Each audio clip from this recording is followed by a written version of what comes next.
Yeah, well, good to have you back with us in studio. We called it, boys, before the match. You wanted to see an excited Crystal Palace, and that's sort of what we got tonight, Mustoe, I think. Yeah, I think so. After an initial decent start from Aston Villa, who changed their system to match Crystal Palace, that over the course of the game didn't work out.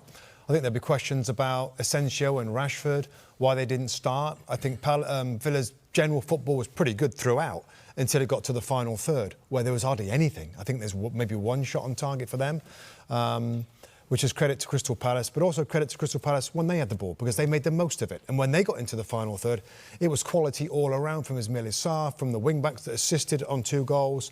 And I just think Ismaila Sarr is quite a good story, because a lot of the headlines go to Eberechi Eze, you know, really talented player on the left. But Ismaila Sarr is getting better and better and feeling more comfortable at Crystal Palace and is becoming one of the really important players at the club. And you've got to think that with this Crystal Palace team, they lost their best player last season.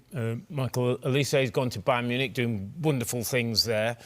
And it was a day today where Villa changed their system, so both played a similar way. And you just saw how Crystal Palace are more advanced.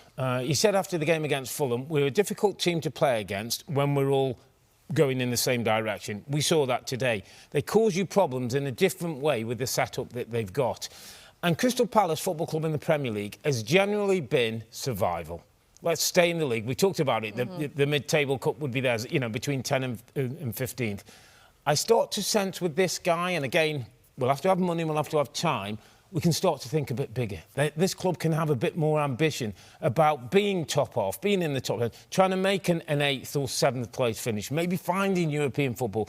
With the way that Glasner works and the growth you've seen of the players in this football club, I just feel that maybe they can start to think a little bit more. And to do it at home, the home fans needed another win. They hadn't seen many this season. I know, and which is somewhat surprising, because often when you see a team play at home that haven't won many games, it's a bit edgy, the football's a bit nervous, the fans are a little bit nervous, but you never get that impression at Selhurst Park. The fans are brilliant there.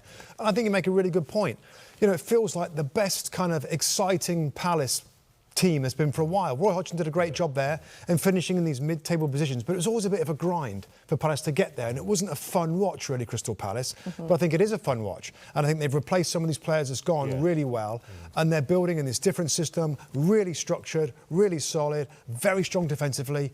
I mean, we can go through the signings that they've made. Laquire at the back's been excellent defender back there. They've given up very few chances. Friedman, isn't it? The guy who runs it. Dougie Friedman is a director of football, makes these decisions. Does a really good job. Yeah. And then Ketcher's the, like commentator said, the icing on the cake, where he scores his first Premier League goal for the club. Yeah, all right. Well, it's all 3 points for Crystal Palace tonight as they move up to 12th in the table. Hi, I'm Rebecca Lowe, and as we head towards the end of an exciting Premier League season, make sure you like and subscribe on the NBC Sports YouTube channel for more content like this.